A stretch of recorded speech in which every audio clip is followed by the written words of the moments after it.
Hello everyone, तो कैसे हैं आप सब। तो आज बात करेंगे आईसीआईसीआई प्रूडेंशियल के स्मार्ट किड 360 प्लान की, जो कि एक वेल्थ क्रिएशन प्लान है अपने चाइल्ड को सपोर्ट करने के लिए।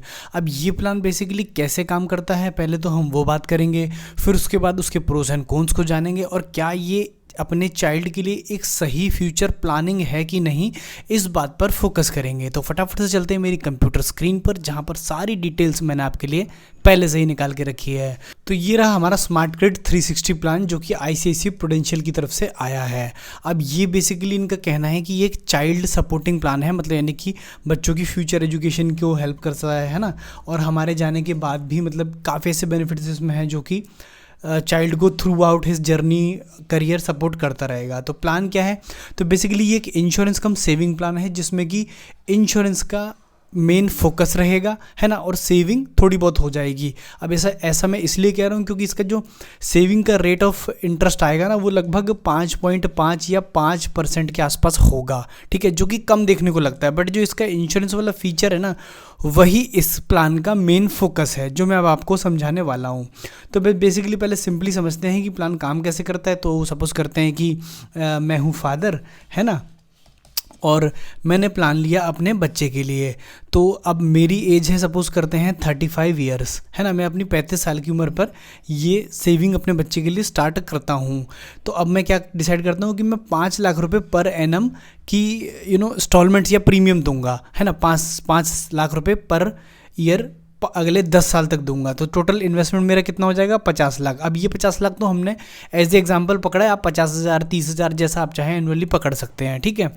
तो 10 साल तक प्रीमियम दूंगा और उसके बाद 11वें ईयर पर, है ना, मेरे को कुछ अमाउंट आ जाएगा मेरे बच्चे की जब उम्र लगभग 16 साल के आसपास है, या जब भी मैं चाहूँ कि इस इंटरवल पे मुझे एक पैसा चाहिए बच्चे के अच्छे स्कूल में दाखिला कराने के लिए या आईआईटी की प्रिपरेशन के लिए, जब जब मुझे पैसा चाहिए तो वो मैं मनी बैक वहाँ पर ब्लॉक लगा सकता हूँ कि मुझे 18 साल के बाद पैसा चाहिए, फिर 21वें साल पे पैसा चाहिए, फिर बच्चा जब 23 साल का हो जाए तब पैसा चाहिए।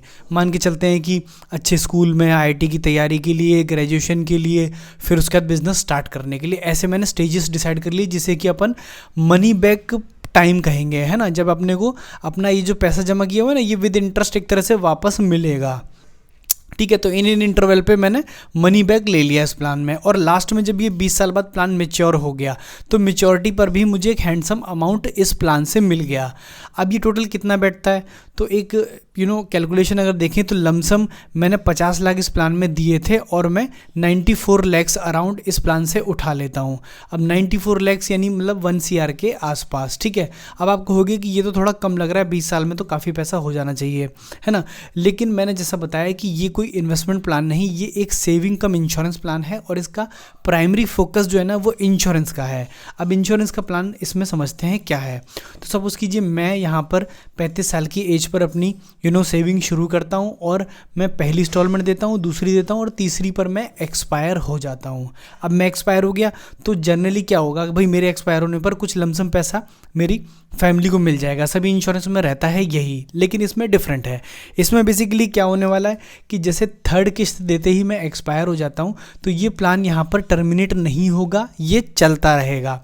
और इसके जो प्रीमियम्स होंगे, है ना, इस पॉलिसी के प्रीमियम्स, है ना, पॉलिसी कंटिन्यू रहेगी और मेच्योरिटी को अचीव भी करेगी, और इसकी जो प्रीमियम होंगे ना वो कंपनी देगी। मतलब यानी कि 3rd ईयर में मैं एक्सपायर हो गया और उसके बाद ये प्लान बंद नहीं हुआ, ये प्लान चलता रहा। इसकी जो प्रीमियम्स थे अगले बचे हुए 7 साल के, वो कंपनी ने दिए, और उसके बाद ये जो मनी बैक आ रही थी ना यहाँ पर, ये जो 11वें ईयर पे, 13वें ईयर पे, 10वें ईयर पे, 18वें ईयर पे, ये भी एज इट इज़ आएगी, मनी बैक आएगी। और जैसे ही मैं एक्सपायर होता हूँ, सपोज करिए कि 3rd ईयर में मैं एक्सपायर हुआ, तो मुझे एक सम एश्योर्ड का अमाउंट और मिल जाएगा, यानी मेरे नॉमिनी को, यानी मेरे बच्चे को जो एक सम एश्योर्ड का अमाउंट और मिल जाएगा। वो कितना रहेगा, मेरे एनुअल प्रीमियम का 10 गुना। यानी कि सपोज करिए मैं यहाँ 5 लाख रुपए हर साल दे रहा था, तो इसको मैं 10 से मल्टीप्लाई करूँ तो 50 लाख रुपए इमीडिएटली मेरी फैमिली को मिल जाएगा, या मेरे नॉमिनी या मेरे बच्चे को मिल जाएगा। तो 50 लाख रुपए तो एक मिल गए इमीडिएटली, दूसरा पॉलिसी भी कंटिन्यू रही और मनी बैक आता रहा, और लास्ट में जो मैच्योरिटी का अमाउंट है वो भी मिलेगा। एक और बेनिफिट है इसमें, वो ये कि family income 10% of sum assured till maturity, मतलब यानी कि 10% सम एश्योर्ड का हर महीने सैलरी की तरह मिलता रहेगा। अब ये कितना होगा, तो क्योंकि मैंने 5 लाख रुपए एनुअल का प्लान लिया था तो उसका सम एश्योर्ड बनता था 10 गुना, यानी कि 50 लाख रुपए। ठीक है, 50 लाख रुपए मेरा सम एश्योर्ड था, तो इसका 10% यानी कि 5 लाख रुपए मेरे को हर साल और आता रहेगा। अब ये 5 लाख रुपए ना ऐसे होगा कि मान लो 45,000 की या 40,000 रुपये की मंथली अपने को बच्चों को या नॉमिनी को इंस्टॉलमेंट्स आती रहेगी, है ना। मतलब एक तरह से 45,000 रुपये की सैलरी भी बन गई, 50 लाख रुपए एक सम एश्योर्ड का अमाउंट भी मिल गया, है ना, और जो ये मनी बैक वगैरह है वो आता ही रहता है। और लास्ट में जो प्रीमियम का जो मैच्योरिटी अमाउंट बनेगा ना 44 लाख रुपये, वो आपने ऊपर देखा था, वो भी अपने को मिल जाएगा।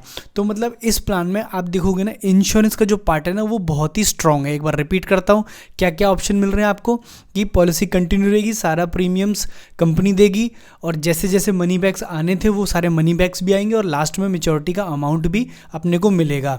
तो वो जो 95 लाख रुपीस है वो इसमें एश्योर्ड दिख रहे हैं कि नहीं, वो आएंगे ही आएंगे। फिर दूसरा क्या, सम एश्योर्ड इमीडिएटली मिलेगा, है ना। सेकंड नंबर पे आपने देखा सम एश्योर्ड जो इमीडिएटली मिलेगा वो 50 लाख रुपए है। कैसे कि 5 लाख रुपए एनुअली दे रहा था तो उसको 10 से मल्टीप्लाई किया तो 50 लाख रुपए वो मिलेगा सम एश्योर्ड। अब तीसरा क्या है, फैमिली इनकम और बन जाएगी, यानी कि हर महीने 45,000 रुपये के आसपास और मिलते रहेंगे मैच्योरिटी तक, जब तक वो प्लान मैच्योर नहीं होता, 12-15 साल के आसपास लगभग। ठीक है, तो इस प्लान में इंश्योरेंस का पार्ट जो है वो बहुत स्ट्रांग है। इस वजह से जो आप ये देख रहे हो कि भाई अगर कुछ नहीं होता, सब कुछ ठीक रहता है और प्लान मैच्योर हो जाता है, तो आपको पैसा लगता है कि काफ़ी कम बन रहा है। तो और इसका जो रेट ऑफ इंटरेस्ट है या परसेंटेज है ना, वो लगभग आपको 5% या 5.5% के आसपास जो देखने को मिलता है ना, वो जो कम अमाउंट आपको लग रहा है सेविंग्स का, तो वो यहाँ इसी वजह से कम है क्योंकि इंश्योरेंस के इतने सारे फीचर हैं और इसके लिए आपसे कोई एडिशनल चार्जेस भी नहीं लिया जा रहा है। ठीक है, तो आप समझ गए कि इस प्लान का जो मेन पर्पस है वो इंश्योरेंस है ना, बच्चों को प्रोटेक्ट करना है। आप सपोज करते हैं कि हमने देखा कि भाई ये कब हुआ कि ये पेरेंट्स की डेथ पर पैसा मिला, ठीक है, जो यानी फादर थे वो एक्सपायर हो गए, तो सारा पैसा बच्चों को स्टाइल से मिलता रहा, बच्चे की ना तो पढ़ाई रुकी ना पॉलिसी रुकी, सब कुछ चलता रहा, फैमिली को सपोर्ट भी मिला।